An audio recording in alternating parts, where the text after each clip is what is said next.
Okay, let's get things started here again. Thank you for being here for the third session this morning. Firstly, big thank you to Event Tech Live sponsors Choose to Rent and Cultura for sponsoring the theatre over here today. If you haven't been in any sessions yet, you can follow on with the closed captions there via Interprefy, which I'm sure Sue's going to tell us all about shortly. For Q&A, please do scan the QR code here. You can access the Pigeonhole app or go to pigeonhole.at and ask any questions in there. We'll get those up on screen. You can upvote questions that you would most like to hear about. So I will hand over to Sue Yardley, who's going to talk to us about AI translation and the unspeakable truth. Thank you. Hi, guys. Oh, that's quite loud. I told you I was loud. I'm sorry. Hope those eardrums are now okay. Thank you for coming and joining to listen to my presentation today. So yes, it is all about AI. Wow, AI. I mean, do you get through a day where you don't have something pop up in the news, in your emails, you're chatting to somebody about it over coffee? It's just everywhere. So that's what I want to talk about is that, but it's not just what we're seeing, it's what we're hearing. So also, what does that mean for events? So you will see, well, when we talk about AI, one of my favorite quotes at the moment, it's huge, absolutely huge, and we're so lucky that we get to be involved in seeing it change before our eyes, or as I say today, it's all about talking about our ears. So you will see on the screen here, we've got our captions. So we've been using them at all of the stages at Event Tech Live and Event Sustainability Live. So you can also listen. So if you don't want to listen in English, you can download the Interprefy app and you can listen in French, German and Spanish. And that again is an AI speech translation, which is what I'm going to be talking to you about more today. So there are various AI technologies when it comes to events. And I want to talk to you about the trajectory of the technology of AI-based voice-to-voice translation. So we're talking about taking speech from one language and delivering that same meaning spoken in another language. So this is what real-time simultaneous interpreters already do and what AI speech translation does now. And as you will see with AI, it's currently changing on a monthly, even weekly basis. There's always something that's coming up. And one of the big factors to consider alongside change is also that weird relationship from AI speech translation to how that works with human interpretation. And when we say it's interesting, I guess it's also about to say, it's complicated, as we would like to say. So I want to unravel that complication. So we're going to walk through the expectations of interpretation and translation. What's it? Why is it used? What is the difference? What are the implications on timing and accuracy? Because whenever we get asked about AI and speech translation, accuracy and timing are the two big questions. So what's the truth today?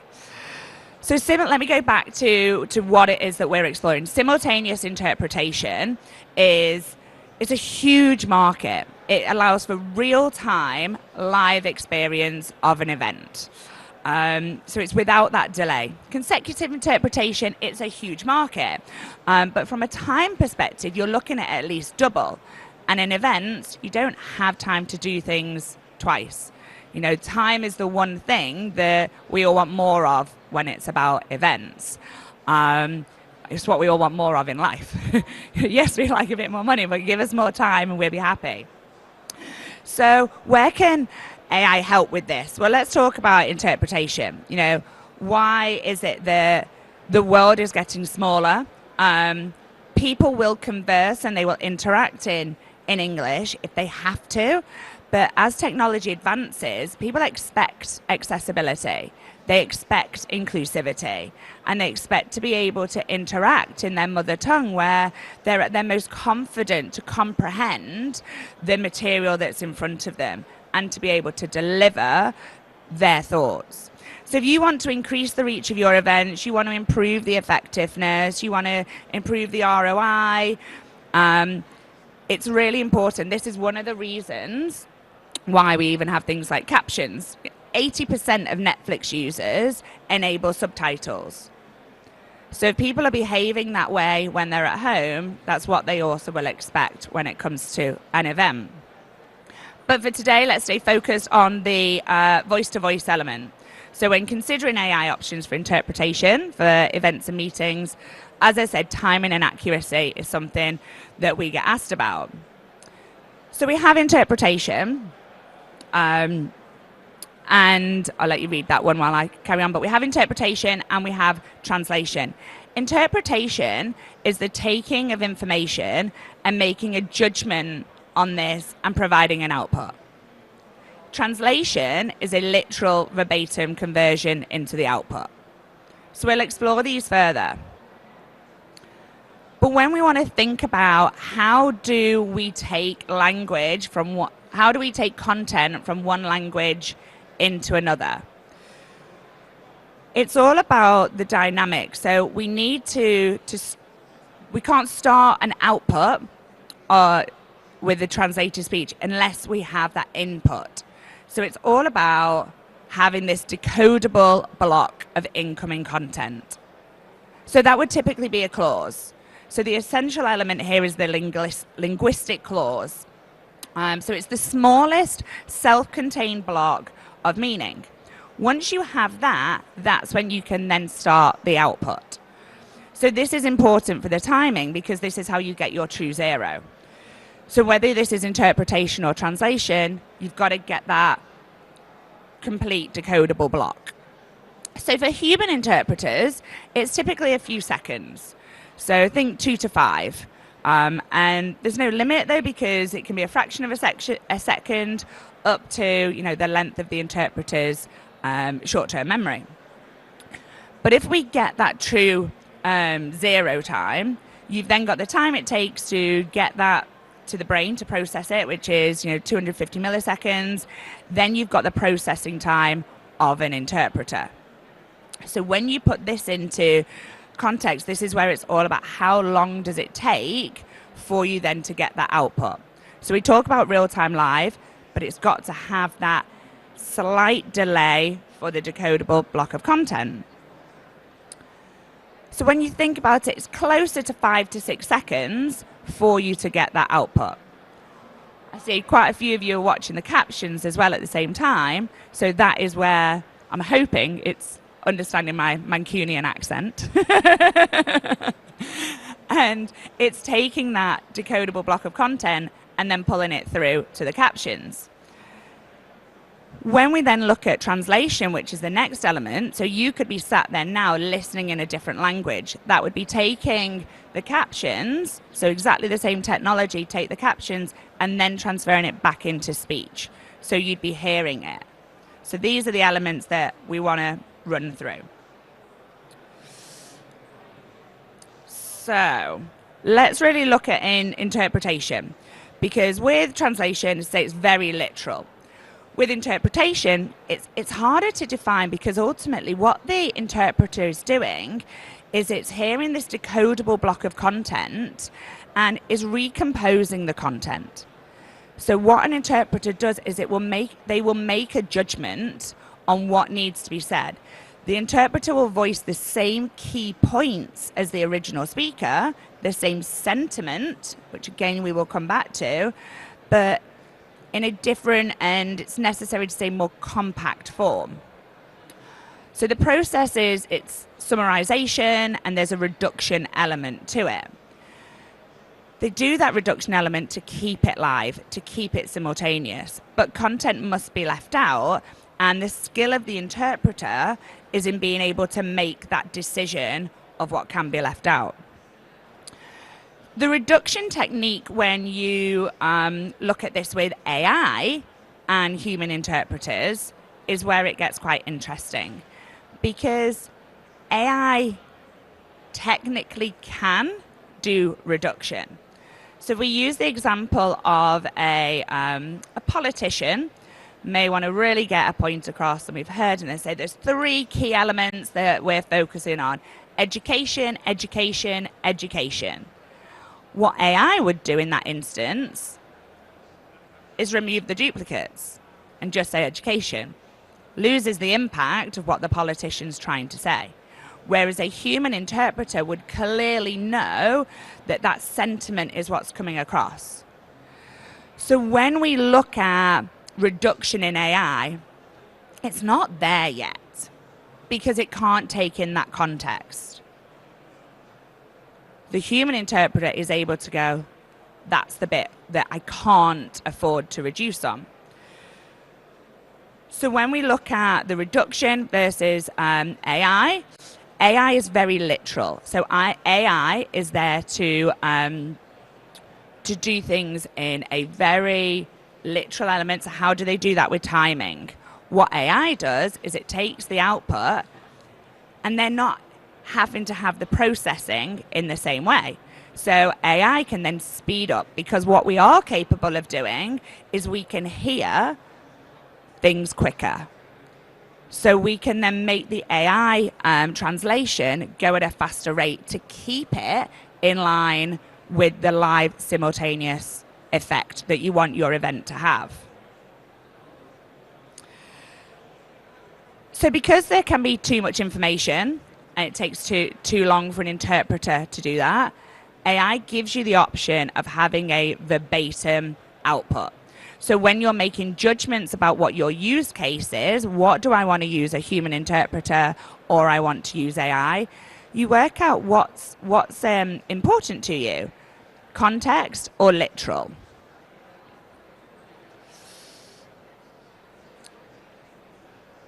The other bit that we talk about when we're talking about the unspeakable truth of AI is AI won't get emotion. AI can't get the humor that may come through. And what an interpreter can do is, even if a joke may not translate into another language, an interpreter can make it be relevant to your audience. So that human judgment, that human context allows that to come through. There are times when interpreters have been known to say, the presenter has made a joke, because it just would not literally translate into the destination language. AI at the moment isn't capable of doing that. So you would have an audience a bit lost, and you want to keep your audience engaged. This is the goal. So again, it's about working out what's your use case. How are you going to get your audience to be the most engaged?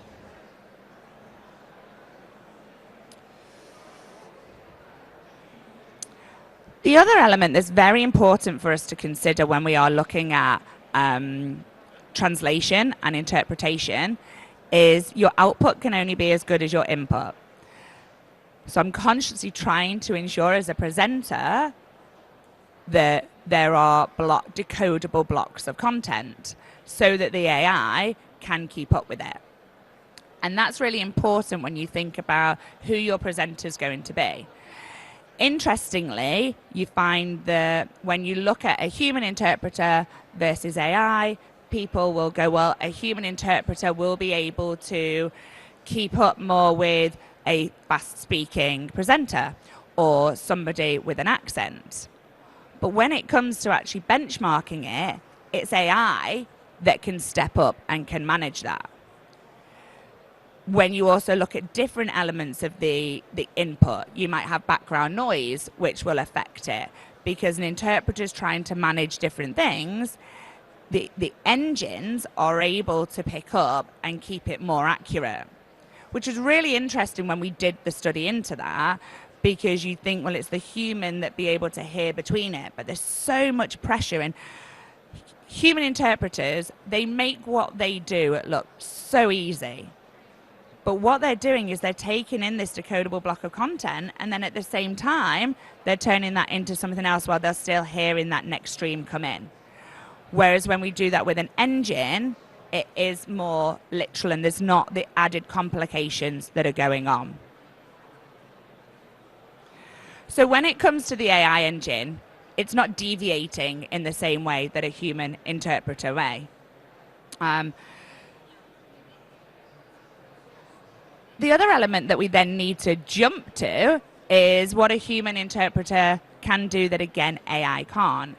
You start a speech, it may be, "Good afternoon, ladies." The human interpreter is going to go, right, they're going to say, "Good afternoon, ladies and gentlemen." And interpreters will jump the gun to keep that speed.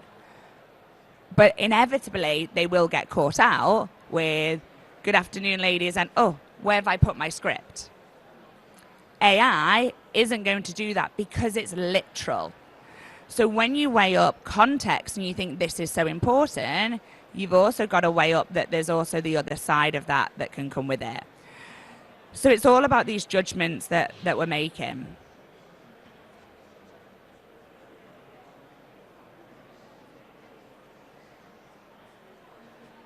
We talk about accuracy, and we talk about what's more accurate. Is it that we've got human interpreters that are really accurate because they've been doing this, they know the subject, or is it AI that's still learning? Well, when you go to the pure facts, AI is more accurate because it's literal. AI is there that will take something and transfer it straight into a word for word or phrase to phrase substitution. We talked about the reduction technique, so that's where your accuracy, in effect, can be lost. But when I speak to customers and I say, what do you think about AI voice-to-voice translation? Well, how accurate is it, Sue? Like, how do we know that it's going to deliver? Why are we asking that question now when we've never asked it about interpreters? Oh, because we know human interpreters are trained.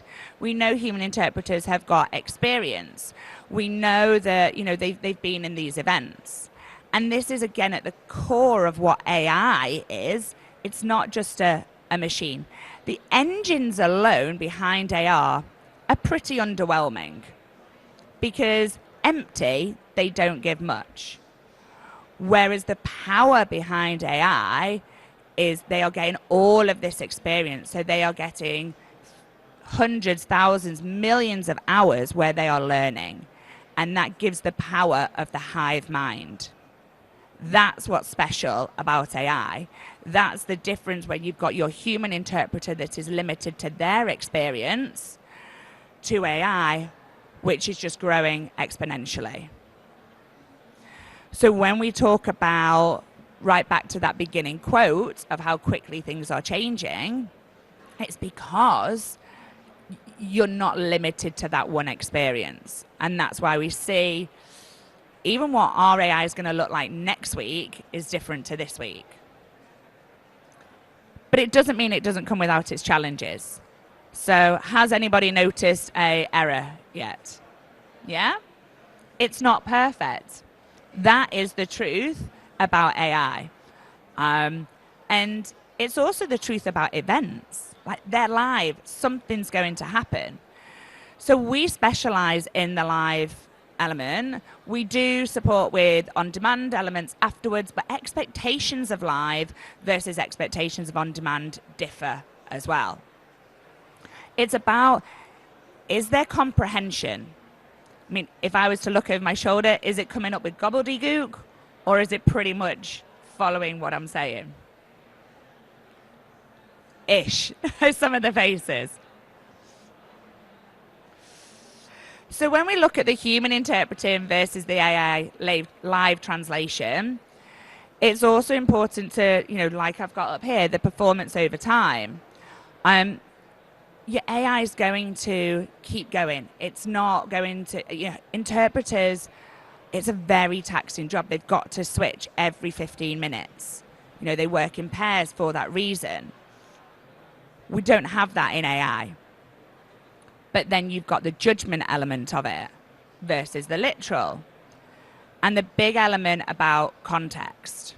This is vital, again, as you're deciding, how do I use AI? How do I use human interpreting?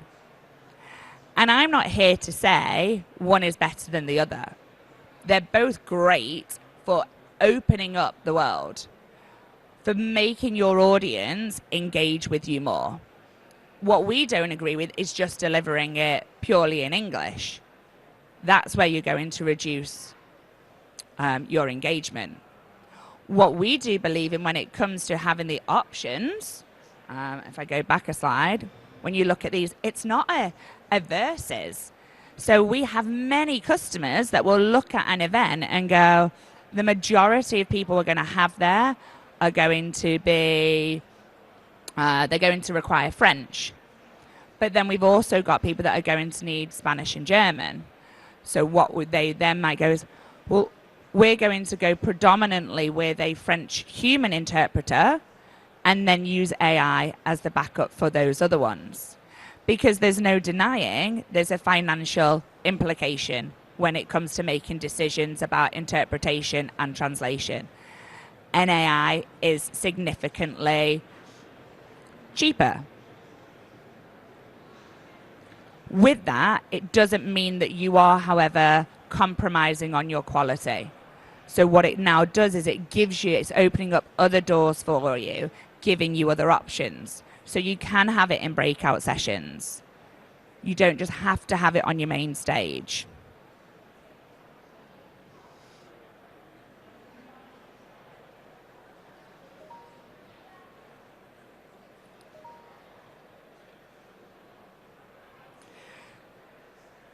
So looking at, do you want to have an element where it is around using your emotion? Context is something we talk about a lot. But when you're presenting in events, the reality is it's not a hugely emotive world compared to if you're in normal conversations. There's a lot more emotion that's needed to be conveyed. So we find that actually if you're looking at AI for your events, you're not having emotion in the same way. And it's managing those expectations, again, for you to make that decision.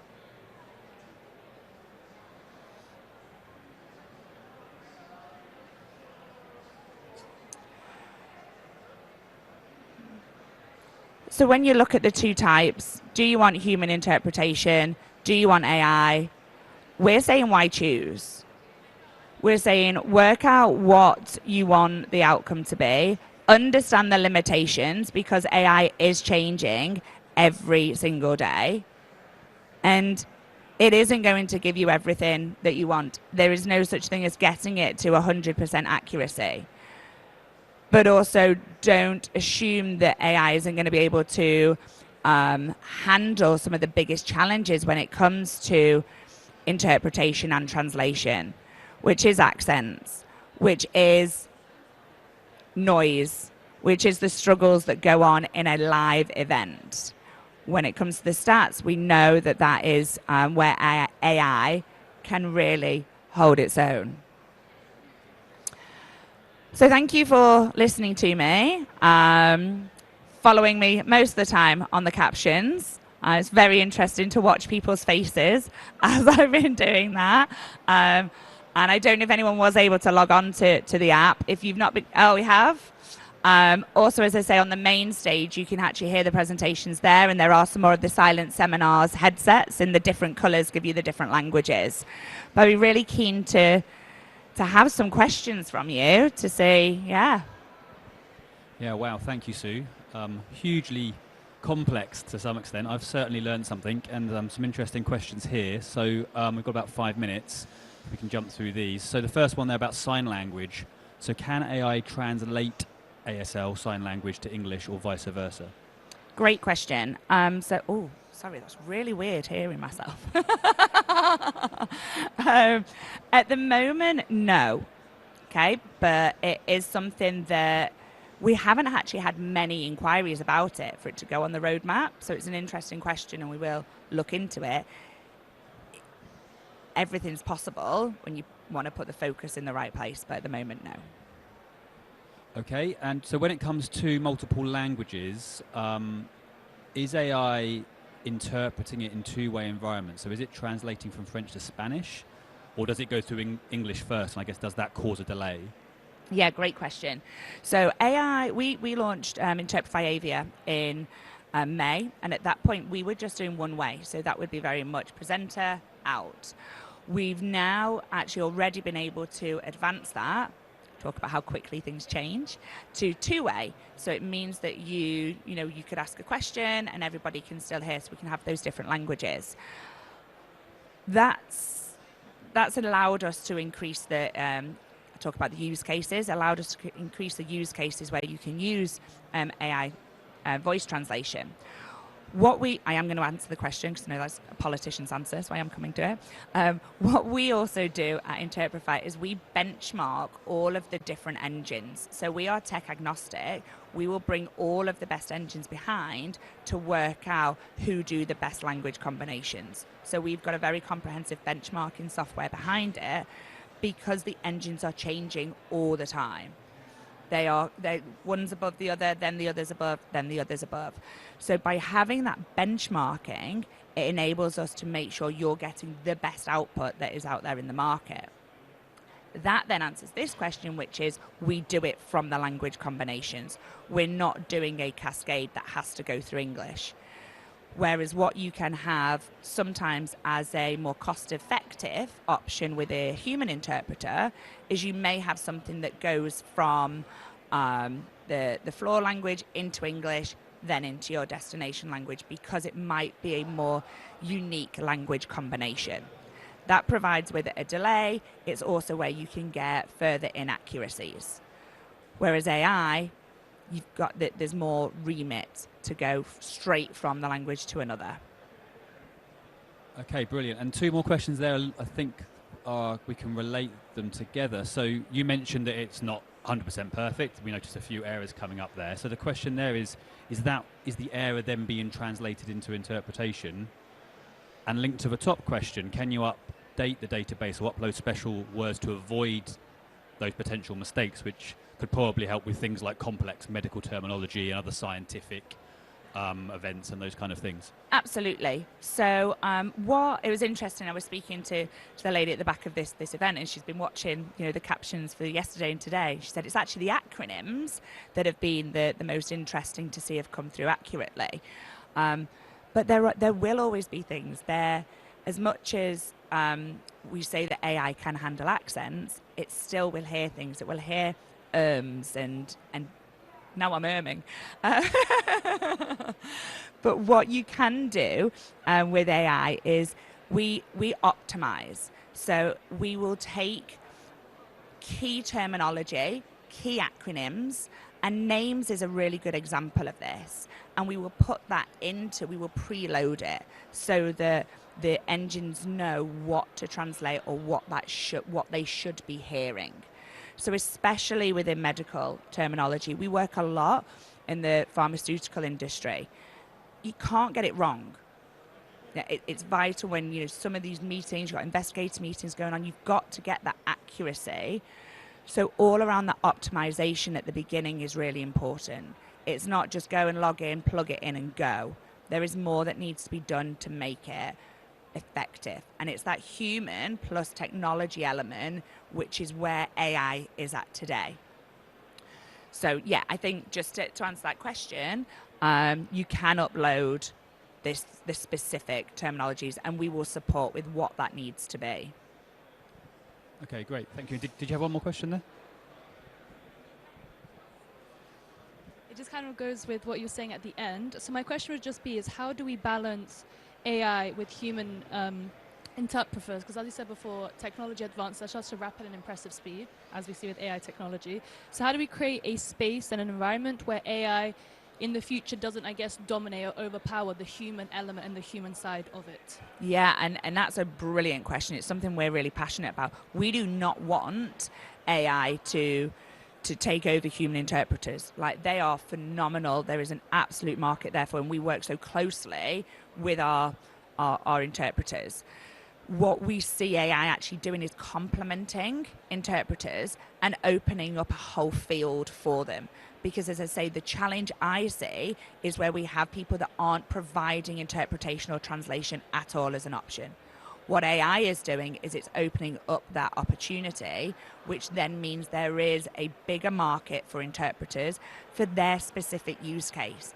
And it's all about working out when you should use an interpreter and when you should use AI.